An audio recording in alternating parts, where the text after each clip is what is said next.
আসসালামু আলাইকুম রহমতুল্লাহি ওয়া বারাকাতুহু। চাল পোড়া থেকে বাঁচার উপায়।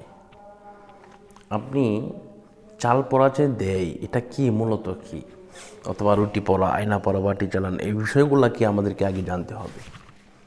এই বিষয়গুলো মূলত হচ্ছে কুফরি কালাম। এই কুফরি কালাম এমন একটা বিষয় যেটা আপনার ইমানদার ব্যক্তিকেও ধ্বংস করে ফেলে, ঘায়েল করে ফেলে। এজন্য আপনি কি করবেন?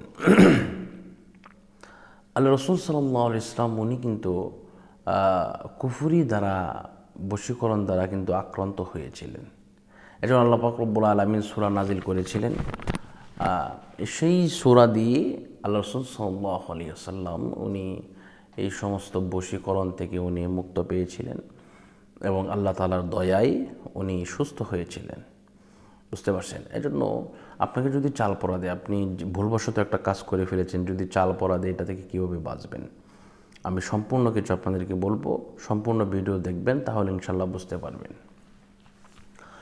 প্রথম কথা হচ্ছে, আমরা যত ভুল করি না কেন আল্লাহ পাক কিন্তু সকলকে ক্ষমা করবেন। আমরা সবাই কিন্তু পাপী এবং ভুলের ঊর্ধ্বে আমরা কেউ নয়। এজন্য শয়তানের ধোঁকায় পড়ে একটা কাজ করে ফেলেছেন, কিন্তু আপনি আল্লাহর কাছে তওবা করতেছেন যে আল্লাহ, আমি যা করছি ভুল করছি, আমাকে ক্ষমা করে দিন।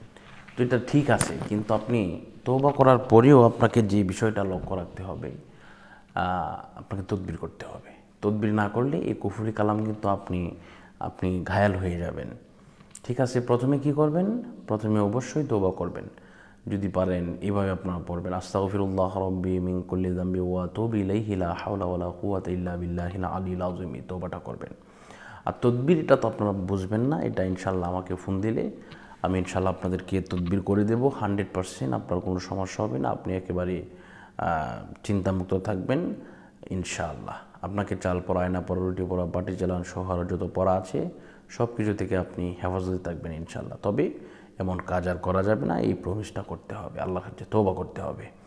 তো আল্লাহ পাক আমাদের সকলকে এমনভাবে চলার তৌফিক দান করুক যেন আল্লাহ পাক আমরা যাতে মানুষের ক্ষতি না করি, আমরা যাতে দিনের প্রতি চলতে পারি, 5 ওয়াক্ত নামাজ পড়তে পারি, রোজা রাখতে পারি, হজ করতে পারি, জাকাত দিতে পারি, সেই সামর্থ্যবান যেন আমরা হয়ে উঠি, মানুষের হক যেন আমরা নষ্ট না করি, আর সেই ব্যাপারে আমাদেরকে খেয়াল রাখতে হবে ইনশাআল্লাহ। আর কুফরি কালাম থেকে বাঁচার জন্য আমাকে এই নাম্বারে ফোন করবেন, 01643063744। ইমো অথবা হোয়াটসঅ্যাপে নক দেবেন অথবা সরাসরি ফোন করবেন। আল্লাহ পাক রব্বুল আলামিন আমাদের সকলকে কবুল করুন, মঞ্জুর করুন। আজকের মতো এই পর্যন্তই। সকলের কাছে দোয়া চাই। আসসালামু আলাইকুম রহমতুল্লাহি ওয়া বারাকাতুহু।